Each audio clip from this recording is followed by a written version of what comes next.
All right, Carano.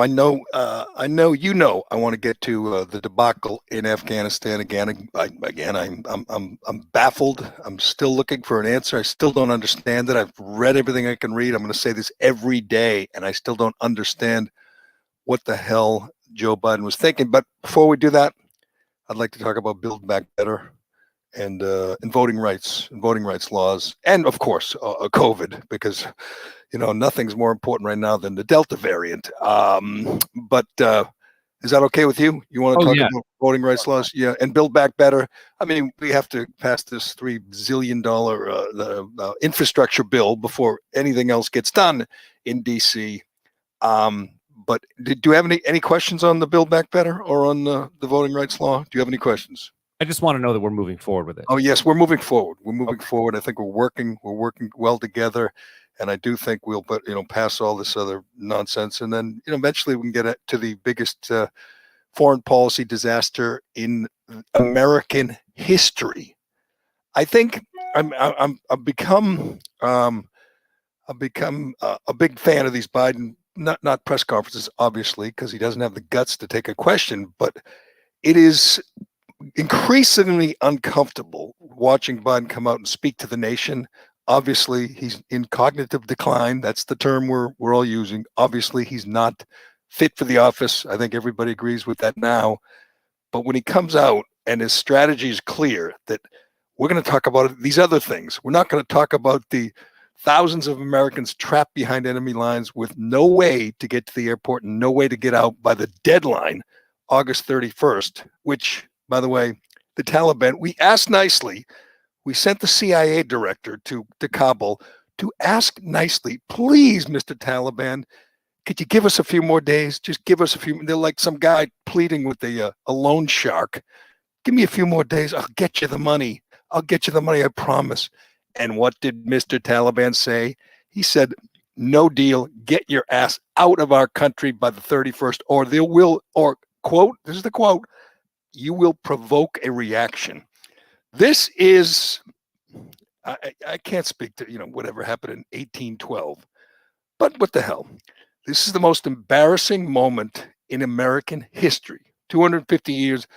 This is it. This is it. An American president sent an emissary, the CIA director, who, by the way, does not look the part. He does not look like a guy who should be leading the world's biggest, best spy agency. Anyway, sends him there to negotiate. I shouldn't say negotiate, to plead with the Taliban for a few extra days to do what? Just to get out, give us a few more days to get everyone out, get everyone on a plane. You can keep the Black Hawk, you can keep all the rifles, you can keep the drones, you can have our embassy, our $700 million embassy.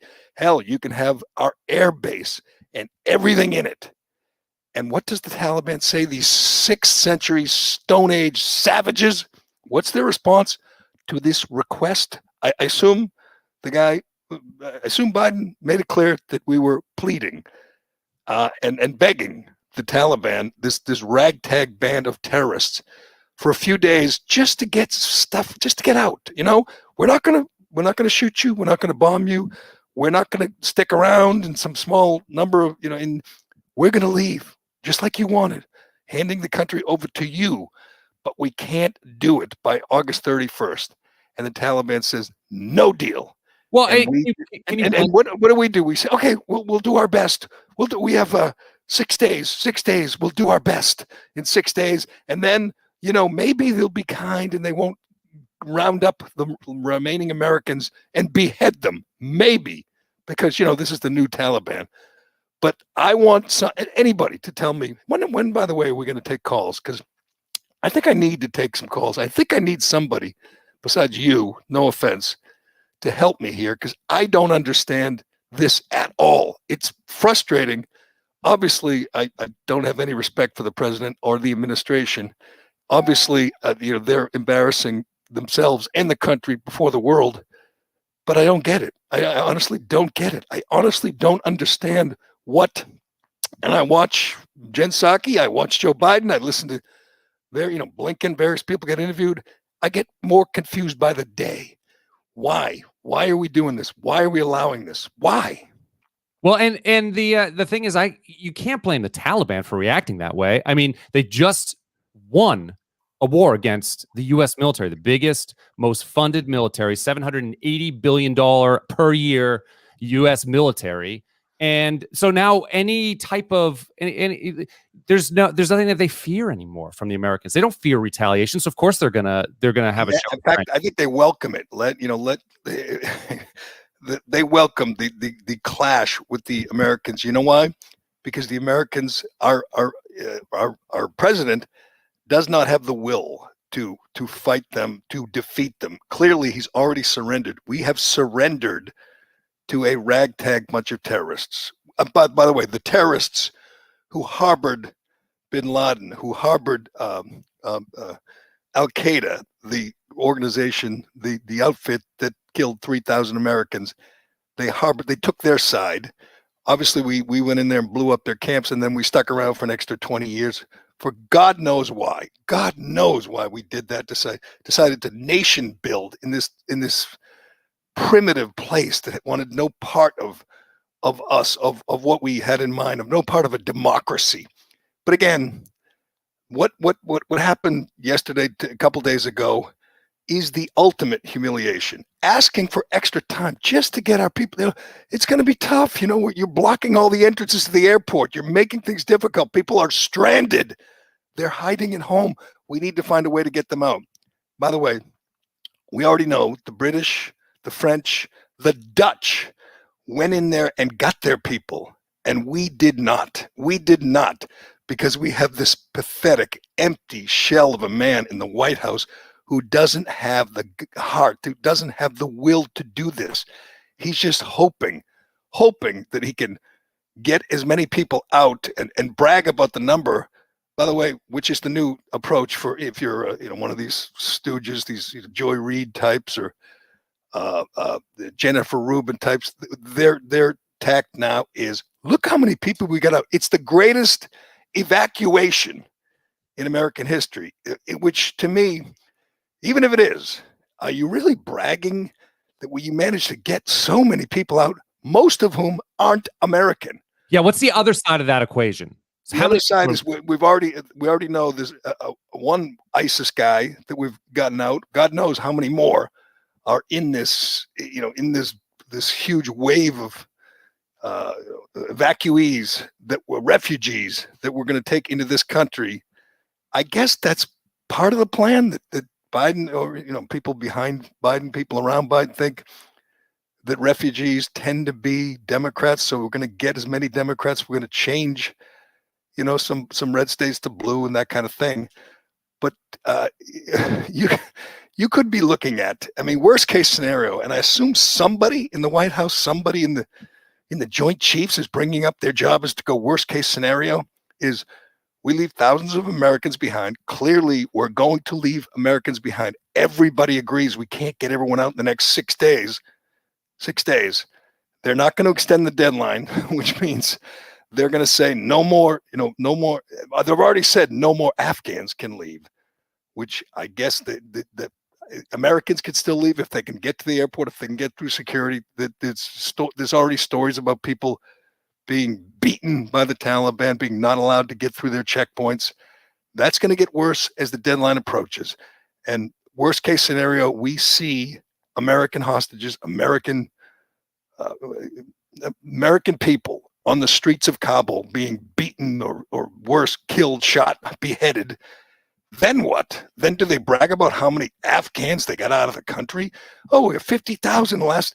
You shouldn't be bragging about an evacuation. You should say, it's the least you could do. It's the least we could do. We caused this insanity. We caused this chaos.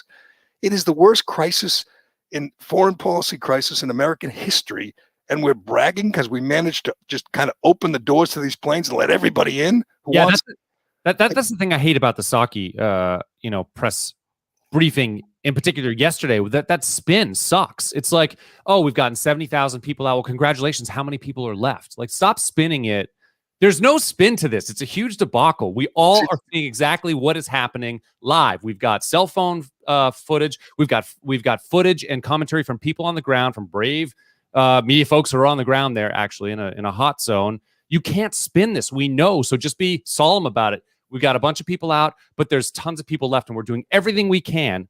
We have a coalition of countries. We're on the phone all the time. We're trying to get them out.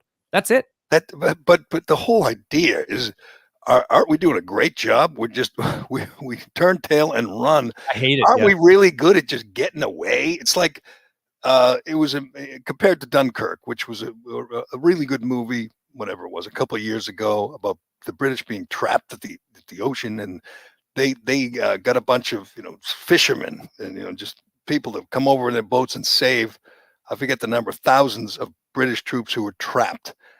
But they didn't win the battle. They just got out alive. I mean, obviously they lived to fight another day and win the war, but they were pinned against, on the beach against the channel, right? Yeah, and they right on the other side of the British English Channel. But they just survived. They didn't win. They didn't kill the Germans. They didn't win the battle. They got away. They escaped. And that's what the Biden administration, the regime, is bragging about. We managed to escape. But the question's going to come eventually is like 10% of the people they're getting out are Americans. Who the hell are all these other people? They're all translators? Hell of a lot of translators, I guess. And I guess allies.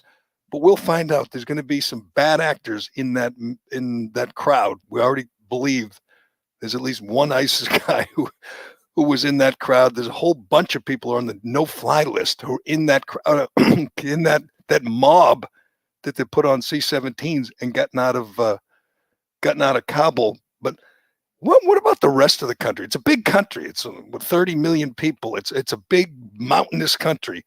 All we hear about are the people right in the neighborhood of Kabul. Kabul, right? What about the people in the mountains or in the valleys? And there's got to be thousands of people just trapped saying, how do I get out?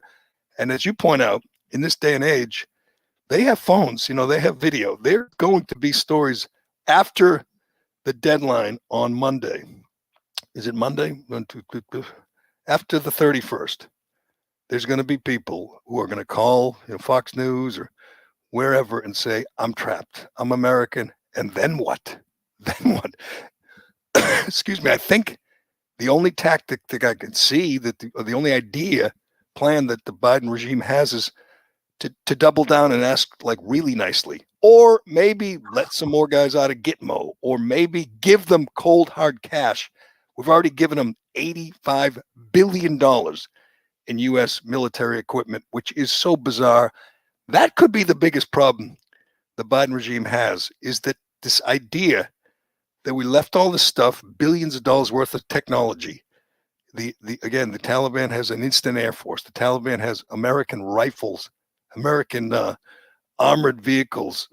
They have all this technology, and nobody can explain why. I mean, nobody. I mean, again, I haven't watched Joy Reid every night. Sometimes I miss Joy, but I obviously haven't read the Boston Globe. Nobody does. But how the hell do you spin that, leaving a Black Hawk helicopter, leaving all these drones?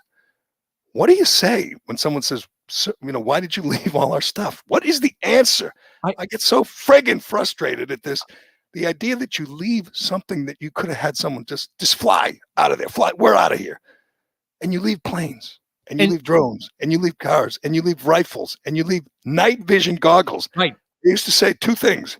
We own the air and we own the night, because the Taliban, most terrorist groups, don't have any planes and they don't have night vision goggles. So at night, like when they, raided the compound and killed bin Laden, we obviously had a helicopter, we had Black Hawks, and we had night vision goggles, and they didn't.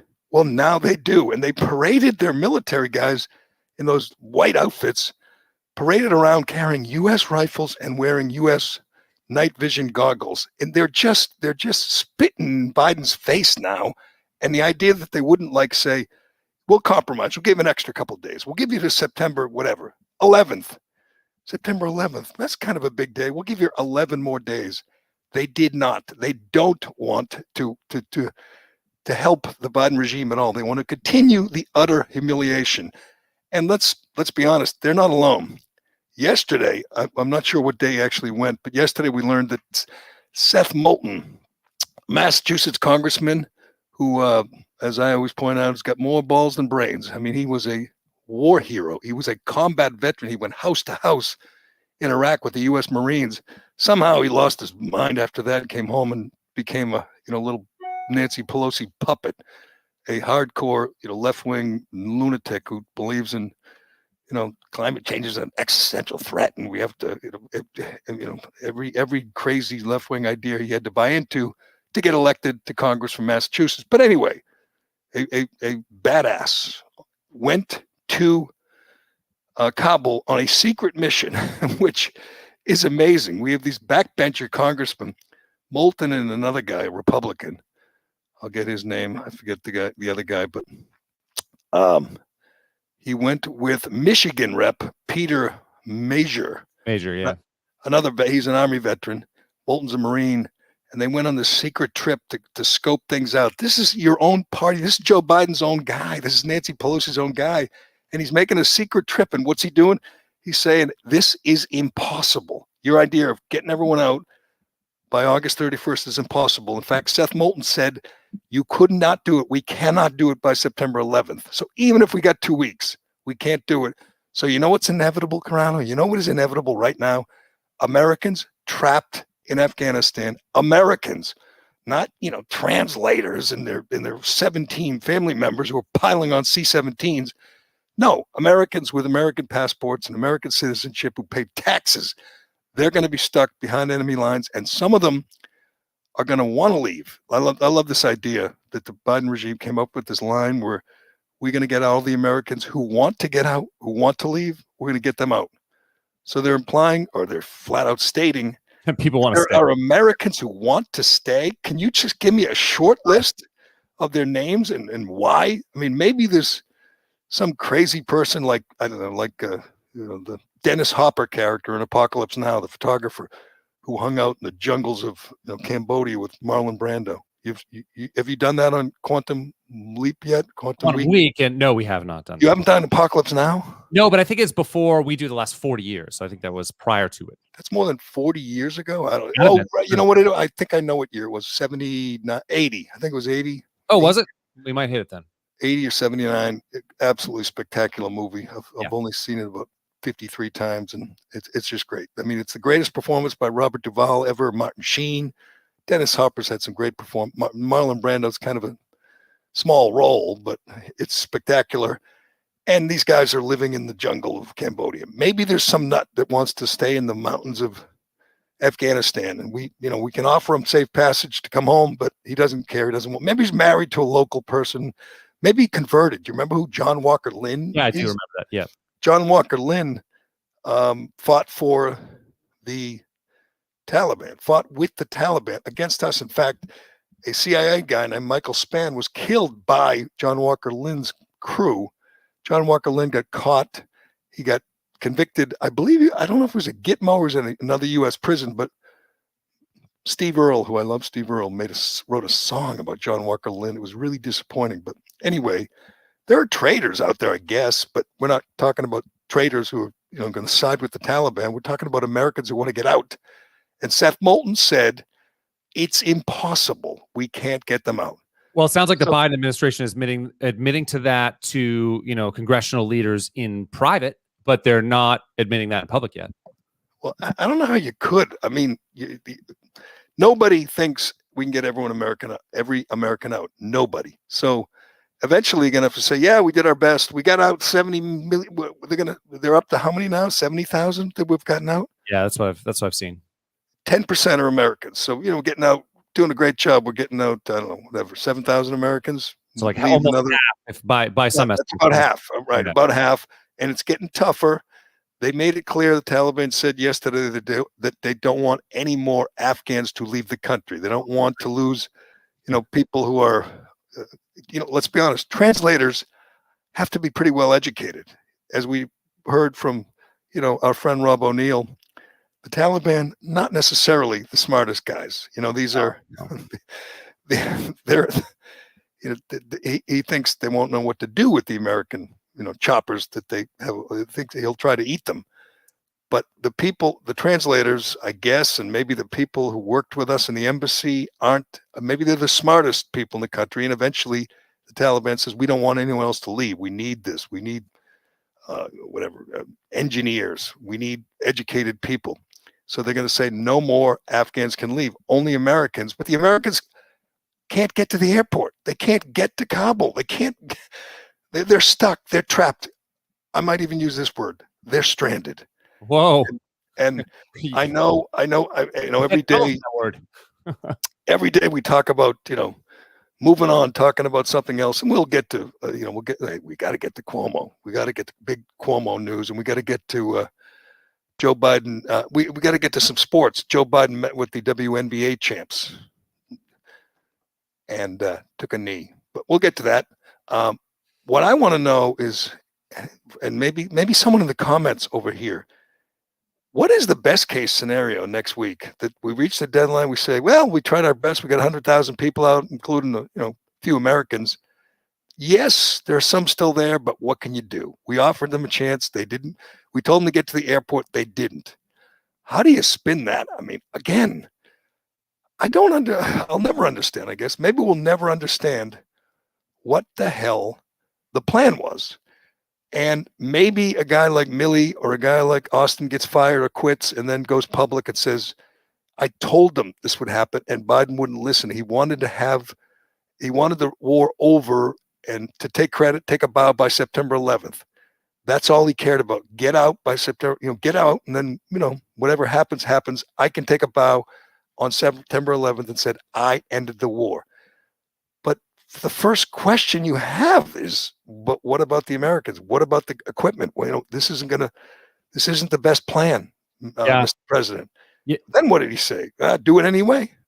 So Heidi in the comments, you asked, said they're going to blame the Americans for not getting to the airport. I think that's exactly what they'll do. Is they'll say, we'll say we gave them plenty of opportunity. The last 2 weeks, they knew that the last pullout date was August 31st, and they didn't get to the airport. Now, at the other hand, they've also been telling those same people, we can't guarantee your safety, hide, keep yourself out of sight. So they're talking out of both sides of their mouth on that one. But I did want to say one more thing too. You made a great point with the weapons. I've also seen another spin zone where, the administration is like, well, they don't, the Taliban aren't trained to use this heavy equipment, but what they are trained to use is AK-47s or AR-15s or whatever. I'm not sure the weapons that the U.S. military left. That night vision goggles, like you said, all the small arms stuff is perfect for a terrorist organization. They know how to use it. Body armor, all that stuff. They beat us. Man, the greatest military in the history of the world lost to these savages, and they didn't have all those rifles. They didn't have night vision goggles. They didn't have drones. And think of this. I heard Tom Cotton talk about this. He says, you know what? The vehicles they probably will use for a year or two, and then when they break down, they won't be able to fix them. They won't be able to maintain them. Same with the chopper. Although having a Black Hawk for however long you have it is pretty wild. We're going to see video of that, of a Black Hawk being flown by a Taliban guy or being flown by an Afghan guy who switched sides. He said the vehicles, they won't last, but the rifles will, and the night vision goggles, all they take is a couple of batteries, and they're good. So they have our rifles, and the number is astounding. You had that story. What's the number? 600,000 or something? Just left behind. Well, you can take if you could take a C-17 with 800 people on it, or whatever it is, 650 people, you've seen it. It's a massive plane, it's a cargo plane. So thus the C. Wouldn't it take like one of those to get all our stuff? I'm not talking about the Black Hawk or the trucks, to get all the rifles and the RPGs and all the goggles and all the uniforms. Wouldn't it just been like half one of these C-17s that's leaving full of people, full of refugees, without vetting one of those? Just use one of those to get our stuff out. It's too late now. But excuse me, Mr. President, or excuse me, Jen Psaki, why couldn't you just put all the stuff on one cargo plane and get it out of the country? Why did you have to donate it like a friggin' housewarming gift to the Taliban? Why do they get that incredible palatial embassy? Why do they get the Bagram Air Base? They get everything. Why? I mean, either blow it up, destroy it before you leave. It's just so insane. And we're going to see them. We've already seen them literally in a military parade carrying our stuff. I honestly don't think Joe Biden can ever recover from that, but that doesn't matter. He's a empty husk anyway. He's going to be gone, and Kamala Harris will be president probably within, I don't know, 8 months, a year. So it really doesn't matter. But the people who made this decision, the Susan Rices and Barack Obamas and Jill Bidens, they will have blood on their hands next week. We're not sure how much blood, but there will be blood. Hell, there's a story, perhaps the most I don't know, amusing story about the Taliban. I guess it wasn't that amusing, but it was a interesting story this morning. Daily Mail has a story about them killing civilians. This is from this little rogue group that is hiding in the hills. The former vice president who was leading these little rebels who were hoping to fight, but so you take it with a grain of salt. They said the Taliban are killing elderly people and children, but the same story says the Taliban has vowed to tackle climate change. I just tweeted this out. This is for real. Taliban is their spokesman said that they are ready to deal with climate change. So maybe, I joked last week about them not really having any interest in getting in the Paris Climate Accords. Maybe they do. Maybe they want to, maybe they want to go hang out in Davos with John Kerry and Greta Thunberg. So they are killing civilians, but they're also recycling. So there's kind of a mixed bag. And kill enough people, doesn't that impact climate change for the better too? I'm sure That's Greta would be on board with that. Well, it depends who they kill. If it's some real rich person with a big footprint, and a big house, like a John Kerry or an Al Gore, some con artist who has 17 houses, and I don't know if they have those kind of people in Afghanistan. But you're right. Maybe you kill enough people, you save the planet, and so maybe maybe their heart's in the right place. We'll find out. But I tweeted this out. You could tweet it out to the Daily Mail this morning.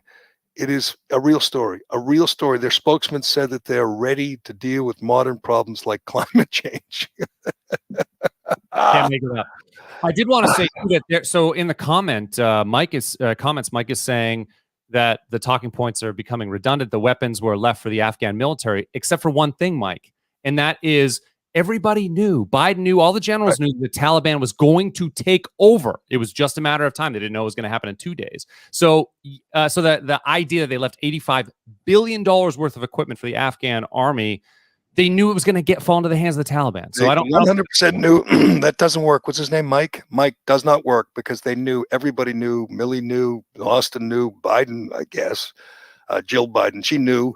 They knew that the Afghan army, they were hoping would last a couple of months. They were hoping the Afghan army would hold their ground until September 11th, I guess, and then maybe they'd surrender in October or November.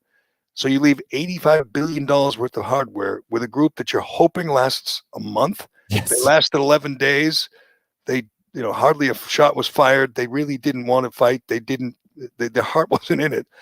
Everybody knew that argument, that case cannot be made because everybody knew they wouldn't last, and eventually everything would end up in the hands of the Taliban. Can you imagine that? We just picture this $700 million embassy. These are people, goat herders, that probably, they haven't taken a dump in an indoor toilet in their whole lives, and they get this palace just handed to them. We saw the video of them using the gym equipment, but they get the whole thing, the whole palace. That's theirs now. It's just incredible. The Biden regime makes it worse every day when they try to, take questions and try to spin it and try to, put perfume on this pig. And yesterday was so bizarre. And I guess it's what we've come to expect from Joe Biden when he comes out. What was it? 4 hours late? 4 hours late for his press briefing. 4 hours late. And I guess there was, I don't know what was on an I Love Lucy marathon or something. And maybe he just took a really long nap. But the drugs to kick in, I think. They eventually let Psaki go first, do the briefing, so she didn't have to clean up the mess. He came out with that old man shuffle, staring, into the teleprompter and talking about building back better and infrastructure and the John Lewis Voting Act and how we want to make sure everybody votes. And you're sitting there going, what the hell is going on here? This is the president thousands of Americans behind enemy lines. We're on the brink of, I guess, going back to war, because if they do what they're capable of, the Taliban, and start killing Americans, I mean, you're going to have to go in there, as every veteran, Rob O'Neill and many others say, you're going to have to go in there and start, shooting Taliban guys and get our people out. That's next week. And this old, empty, frail shell of a man comes out and starts talking about the Voting Rights Act and taking no questions. They started shouting questions, and he turned around and just shuffled off stage. This is the weakest looking president in American history, and the whole world this isn't just us. This isn't just, red states and blue states and Trumpkins and Biden. This is the whole world watching and going, oh my God. I don't think it's overstating it. And our friend Tom Shattuck had a really good column on his Substack yesterday, and other people have said it. I don't think it's overstating it to say this is like the fall of the American empire. But we are, in the eyes of the world, we're not what we once were. We're not leading the world. We're embarrassing ourselves and our allies. I mean, we know Trump. I mean, we know Biden didn't call any allies, didn't tell them what we had planned to do. There were, their people were trapped. The English, the Dutch, the French, they were trapped there. The enemies of America are laughing and saying, "Oh my God, they lost to a group of friggin' Stone Age savages. The American empire fell to a bunch of terrorists who don't have airplanes, who don't use, don't have indoor plumbing. They have rifles, they have RPGs, and a bunch of Toyota trucks, Toyota Tundras and Toyota Tacomas, and they beat the greatest military in world history. That's what's happened under this regime in the last couple of weeks. This is the ultimate humiliation, and the whole world is looking and saying, "Oh my God!" And by the way, they're watching them shuffle out last night or yesterday afternoon and start babbling about the Voting Rights Act, and they're going, "Wait a second, you just lost a war to the Taliban, and you're talking about voting rights. What is going on?" It gets more embarrassing every day, and we haven't even got to the deadline. Next week is next August 31st, and they were asking Jen Psaki, what time exactly? Is it Eastern time? Right. Is it Afghan time? What time exactly do they tell us you're done? No more evacuation flights. No one else is leaving. You're out of here.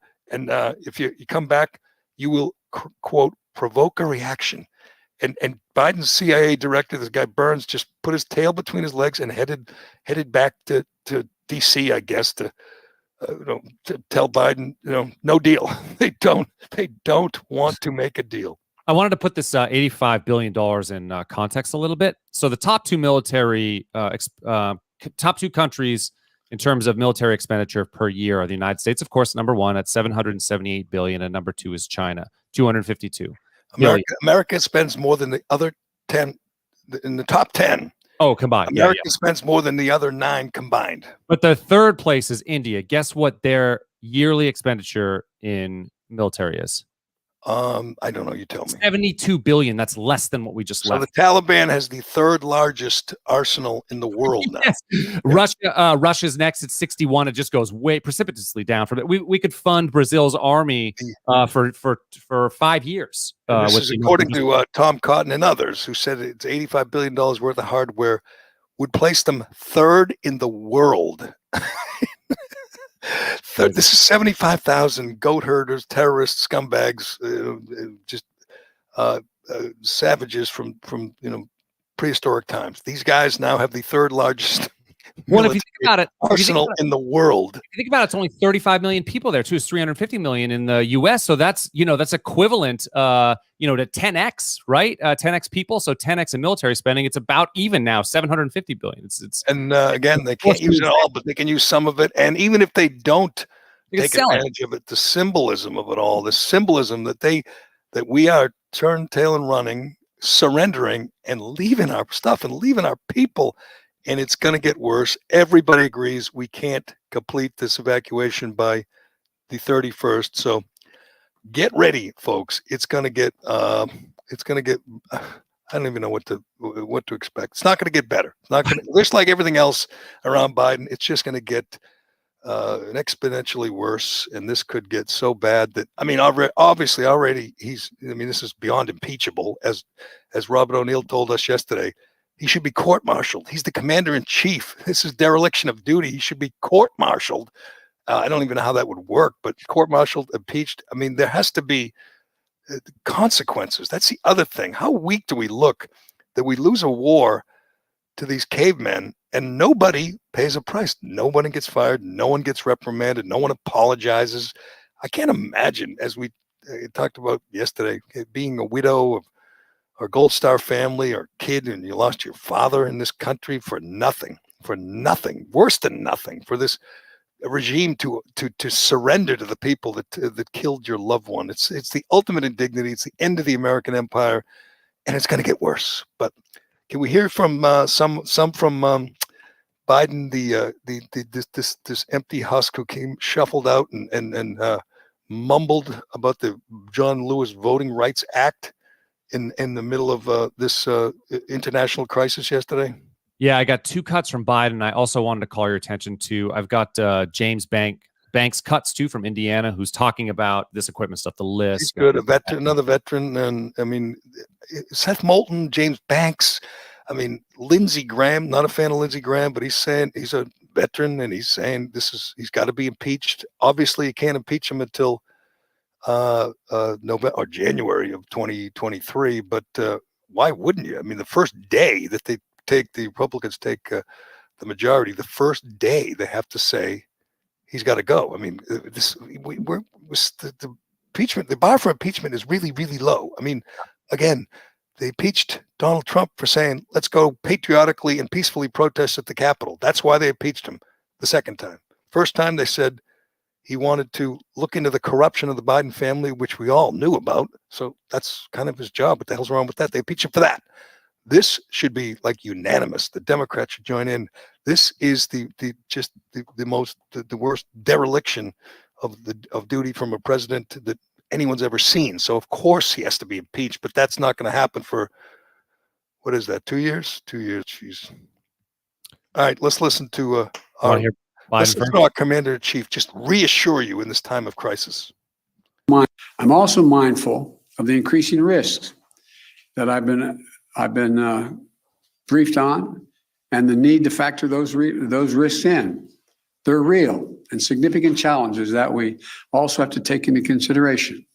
The longer we stay, starting with the acute and growing risk of an attack by a terrorist group known as ISIS-K, an ISIS affiliate in Afghanistan, which is a sworn enemy of the Taliban as well.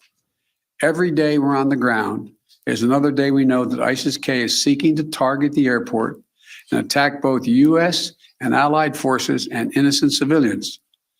Additionally, thus far, the Taliban have been taking steps to work with us so we can get our people out.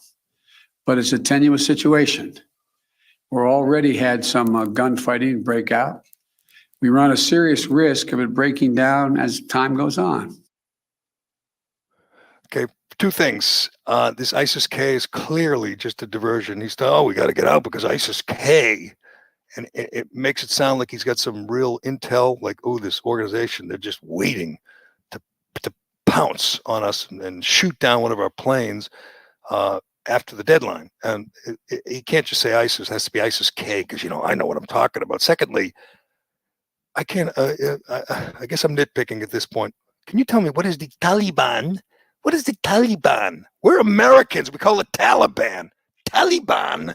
That is right out of the Barack Obama. Look at me. I'm a citizen of the world. I'm a globalist. He says it like it's almost a sign of respect. I'm going to say it the way you say it. Taliban. It's the Taliban. You pathetic. ISIS-K is like the Delta variant, though, right? Isn't it? It's the new variant. ISIS-K. They're just waiting to harm our citizens. He's letting in hundreds of thousands of people without vetting off the southern border, and millions. And we're just letting in all these unvetted people from all over the world. And he's worried about ISIS-K is going to target our people. And this is just so sad. It is so sad what is happening. But if you thought you've that Biden has reached a new low when it came to optics, now this is a visual. So if you're watching, are folks watching on Facebook? Yeah, Facebook and YouTube. Watching on Facebook and YouTube, maybe we could put this picture up because it's a visual. It is not an audio. Well, I guess it's some audio, but Biden honored the WNBA champs. If you could guess who without looking who the WNBA champs are, Carano, I will hand you $1,000 right here, right now. The Seattle Sound. I have no idea. You scared me. You scared me because it's the Seattle Storm, I think. Can you check that? I got it here. Yeah. Seattle Storm. Oh, I was so close. You were close to winning $1,000. Seattle. Yeah, the champs are the Seattle Storm. Yeah. But I swear to God, I follow a lot of crazy right wingers on Twitter, and I see a lot of memes. The best meme makers are all, right wingers and Trumpkins. And, that's how you know they're good, because some of them get banned by Twitter because they make fun of, Biden, or they'll make fun of Pelosi. And they just, the best meme makers. I thought it was just some right wing meme. I thought it was just one of these guys, like this Carpe Dunkum guy, who just put together a funny meme. It is Joe Biden in front of the WNBA champs, the Storm. And he's got a shirt, a jersey, from the team. And I'm looking for the picture now, and I'm thinking, I just dropped in the chat. And I'm thinking, what? It's a number 46. He doesn't understand why he's number 46, but they got coaches, players, everybody's masked up. There's a couple of real large people. Those coaches, those don't look like players. Anyway, he's honoring the Seattle Storm, and he stands in front of them and takes a knee. I swore it was somehow photoshopped. That the president of the United States, I guess, is some act of solidarity to all the woke radicals who play in the WNBA and take knees and drop of a hat. The president takes a friggin' knee. Now, can you tell me, is this political, or is this him trying to fit himself into the picture? Oh no, that's a statement. I'm sure his team was like, "Hey, take a knee. You'll look good to your left, to the people left of us." But no, that's a political statement. Do you have any sound of him talking to the Seattle Storm, or talking about this great day where he's honoring? I don't have any. I mean, I didn't look for that before the show, so I don't have any of that. But, you can't look for it on the run here. I'm looking right at all these news clips of him honoring the Storm. Yeah, I mean, I'm seeing. I just don't know where Steve will play, and I don't really when we're remote like this. You and the stuff from my computer come from the same. Okay, enough with the excuses. We don't have it. I don't care. He takes a knee. He takes a knee. I guess is this spontaneous? This little. This can't be in the script. Take a knee. Take a knee. Did they play the anthem? Why is he taking a knee? Is there something that compelled him to take a knee? It's just, you think he's reached a new low. Just wait a day. Because he just is so bad at this job. But speaking of bad at this job, you want to get to Andrew Cuomo? See, I feel obligated because we covered this story all last spring. We were on top of it when he murdered so many elderly people with his directive sending them coronavirus patients into nursing homes. We had Janice Dean on the show a couple times. We were hoping this day would come where he would have to leave the governor's mansion in disgrace. It came. He probably won't get impeached. He probably won't end up in prison where he belongs.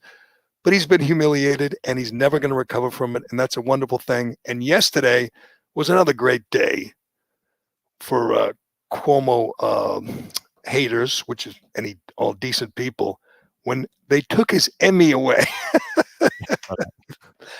They took his, and this is my favorite part of the story. They took his Emmy away, and people were like that Cynthia Nixon, it was a total radical, ran for mayor. She was gloating, saying, I get to keep my Emmy. You don't get to keep your Emmy.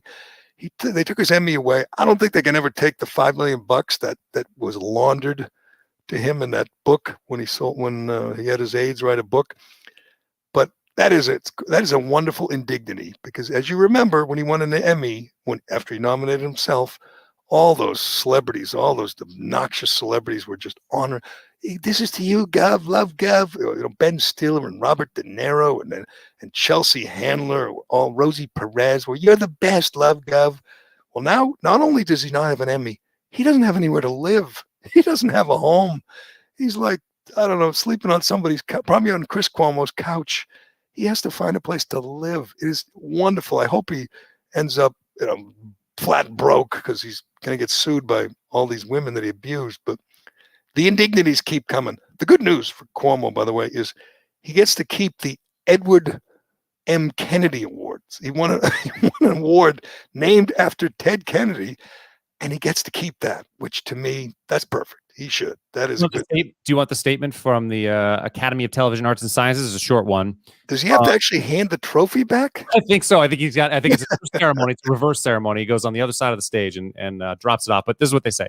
The International Academy announced today that in light of the New York Attorney General's report and Andrew Cuomo's subsequent resignation as governor, it is rescinding his special 2020 International Emmy Award. His name and any reference to his receiving the award will be eliminated from International Academy materials going forward.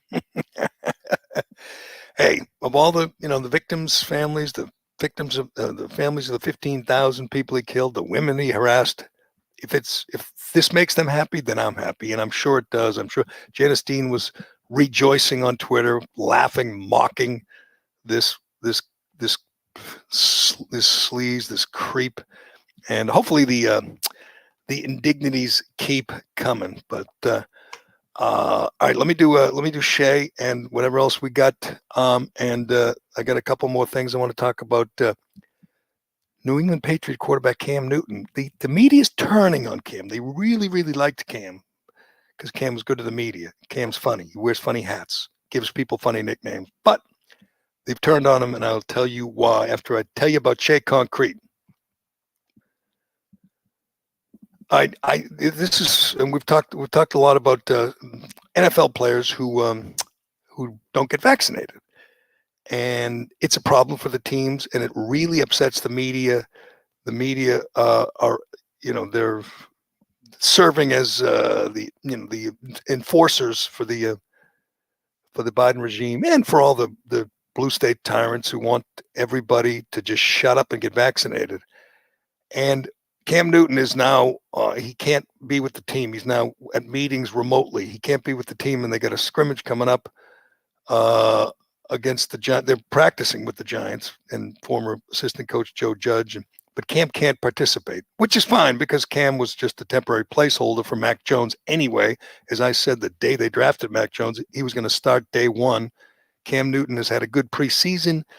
He's, according to most, was going to win the job or hold the job, but eventually it was only going to be a matter of time before Mac Jones took over. All first-round quarterbacks play now, right away. They too much invested in them.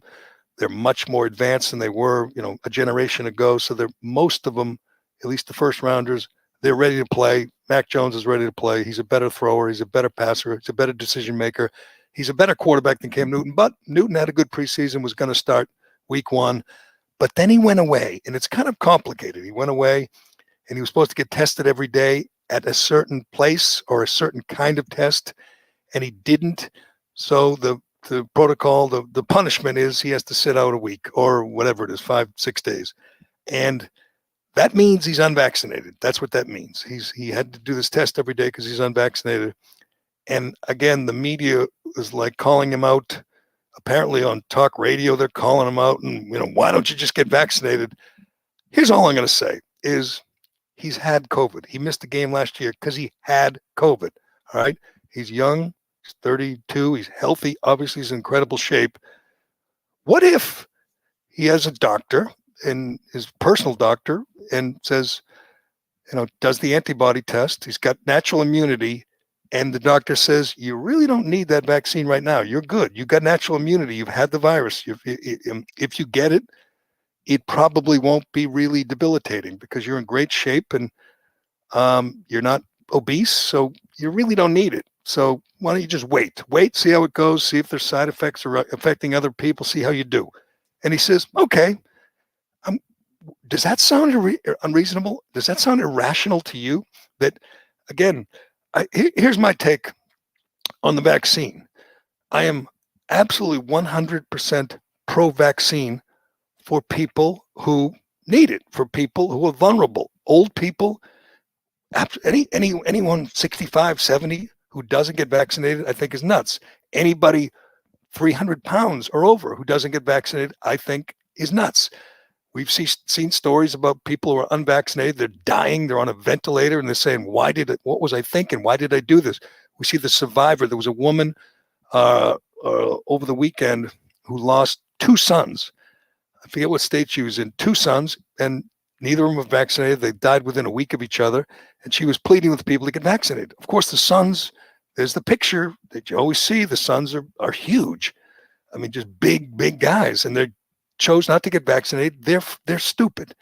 I mean, if you're vulnerable, do it. But if you're not vulnerable, it's up to you. And if you're, and to me, it sounds like Cam Newton made an educated choice, just like a lot of athletes. They make this educated choice. They say, I'm not vulnerable. It's not going to kill me. I got natural immunity in the case of Newton. I could see a doctor. I've read dozens of things saying natural immunity is better at fighting the virus than the vaccine. Now I'm sure it's debatable. You'll find doctors who disagree with that. That's fine. But what if Cam Newton's doctor? What if Cam Newton's, maybe he has a couple of doctors, and he sat with them and they said, you don't need it. And he said, okay, I'll wait. So he still has to go through this stuff where he has to wear a mask and get tested every day. But why is that unreasonable? Why is that selfish?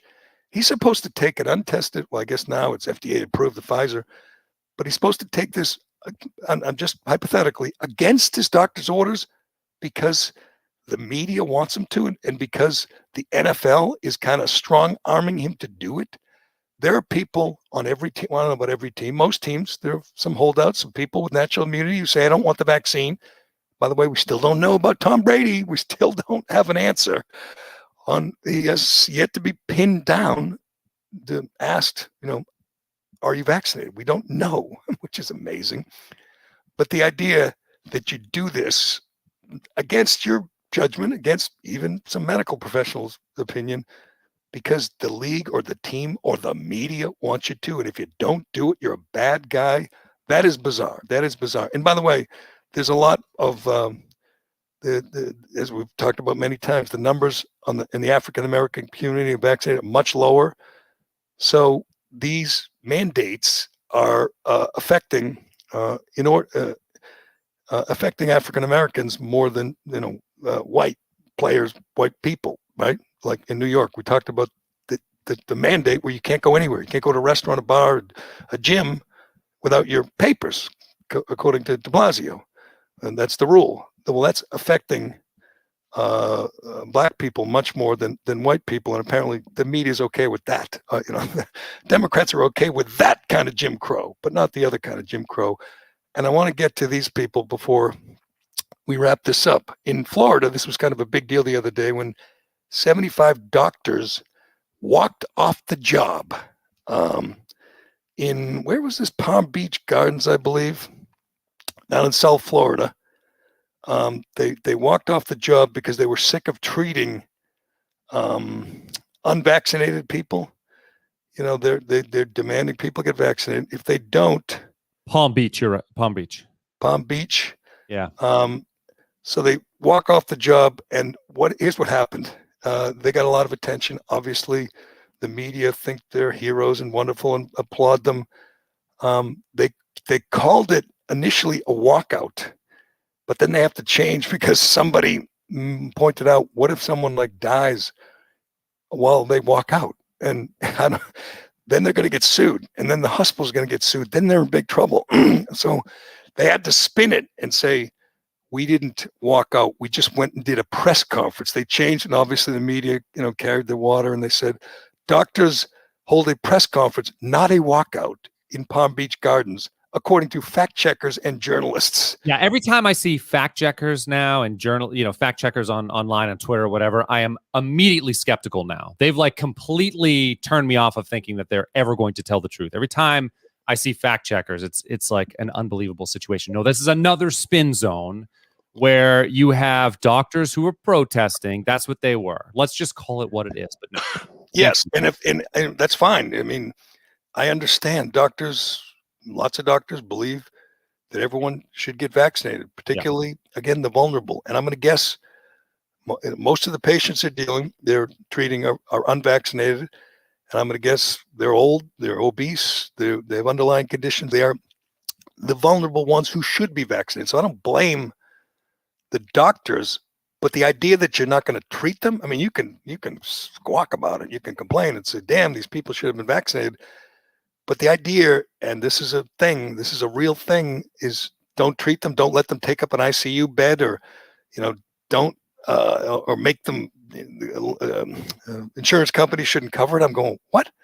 Since when do we do that? We blame people, sick people, dying people for the behavior. Do these doctors treat smokers, or do they just say, hey, your fault, get lost, there's the door? I mean, the largest killer, I think, in the United States is heart disease, right? So if we just keep all the heart disease patients out of hospitals, then we'll have tons of beds open. Well, I wouldn't keep them all out, just the ones who didn't eat right, who smoked, who didn't exercise. If that's then it's their fault. The reason they need to be in ICU or in the ER is their fault. So if I'm a doctor, I'm not going to waste my time. If you're fat because you couldn't stop eating whatever cheeseburgers, then not going to waste my time. If you smoke and you have lung cancer, you're on your own.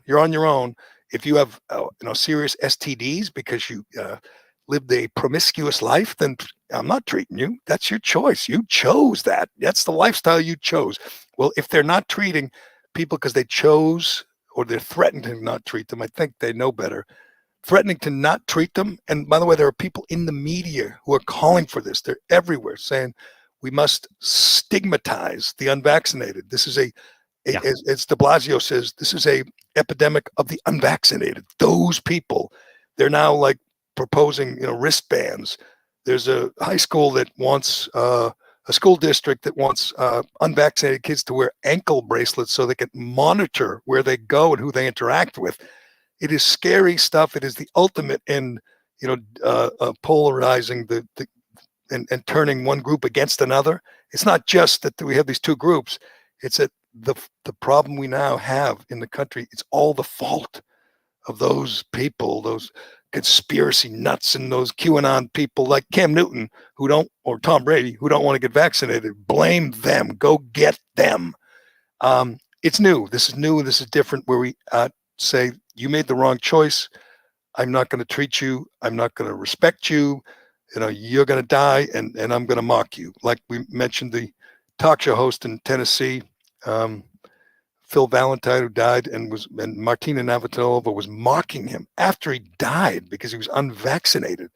Again, would you do that to some smoker or some guy did drugs and died? Do you mock them when they die because they made bad choices? This is new, and this is kind of dangerous. But we will. We're going to see more of it, though. We're going to see more of it because there's some people just don't want to get vaccinated, and they're taking their chances, and some are rolling the dice and they're losing. And I don't think I love this one size fits all, like a fit 21-year-old. You have the same standard as a 75-year-old fat guy. To me, the 75-year-old fat guy should have been at the front of the line, should have said, give me that vaccine, give me the booster, whatever it takes. Obviously, if that person is taking their chance that this virus could just kill them. That's not the same for some high school kids, some high school athlete. That's not the same. The idea that we treat them the same, we stigmatize the both of them, is nuts. And the people on that side of the argument, the one size fits all, everybody should be vaccinated for COVID argument, are dumb. Their arguments are dumb.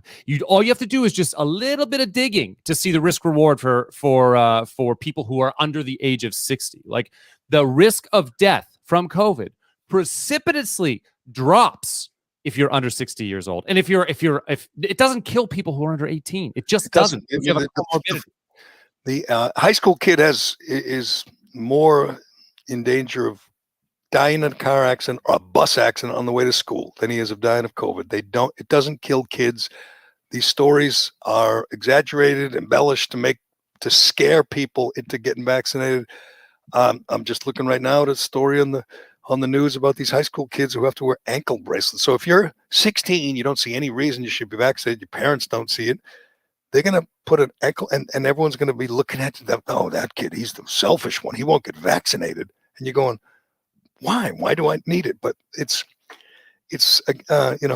out of control, and it's going to get worse because obviously vaccinated people are getting COVID, and their players in the NFL, whether they're vaccinated or not, are going to get COVID, and they're going to treat the ones who are unvaccinated much more harshly. The media is going to stigmatize them and ostracize them, and it's dividing the country and dividing, classmates, teammates, and that is never healthy. But we'll see how it goes. Good luck to Cam Newton. He's probably going to lose his job because of this, and that's his own choice. He made his choice, right? He made his choice, but he will still be on the team and wear funny hats and come up with funny nicknames. So I think he'll be okay. But I can feel you trying to wrap up, right? I'm trying to wrap up. What else you got, Karan? Before you do, you're supposed to help me get this under an hour. That's my goal, and you're not doing much. It's not my goal. I'm sorry to work against you on this. I just think you go as long as you want, and I'm happy with your content. So whatever you want to do is fine with me. So I'm not going to cut you off. But I did want to mention something.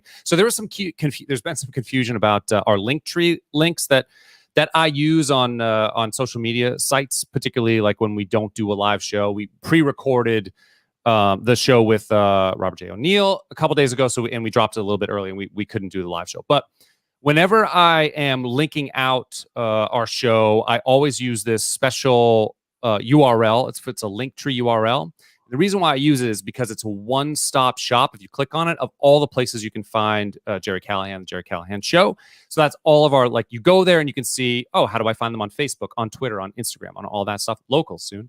And then also, where can I listen to the show? So I always link that out there so that people can say, oh, I can listen to it. Here's the Apple. Here's the Spotify. That's the only reason why I use it. It's just a one side, because otherwise then you're dropping 10 links into a post, which you can't do. So that's why I do it.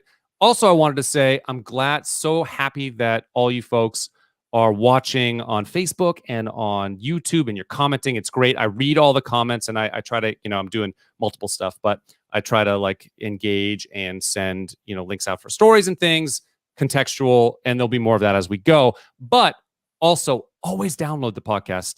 That really is what impacts our numbers the most. So if you watch it live, that's great. But also, subscribe on Apple or on Android, and make sure that you've good downloaded point. it. Good point. And leave us a 5-star rating, write a review. Tell us what you think. Tell us what you think of Carano and how he's doing. All right. Great. You all know I'm doing great. Yeah, give him a 5-star review. It means a lot to him. It's Thank you. He's a little insecure. He needs the support. But anything else that I know we got a lot of stuff coming up, a lot of moving parts, and we'll be making some announcements in the coming days. You think the 31st is a big day for this country? I'm thinking the 26th, which is tomorrow, is a big day. Big day for this show. So come back and join us tomorrow, and you'll learn more about what we got in the very near future. But we shall leave it there for now. Anything else, Carano? That's it. That is it. That is it for today. I'm Gerry Callahan. This is the Callahan Podcast, and we will do it again tomorrow.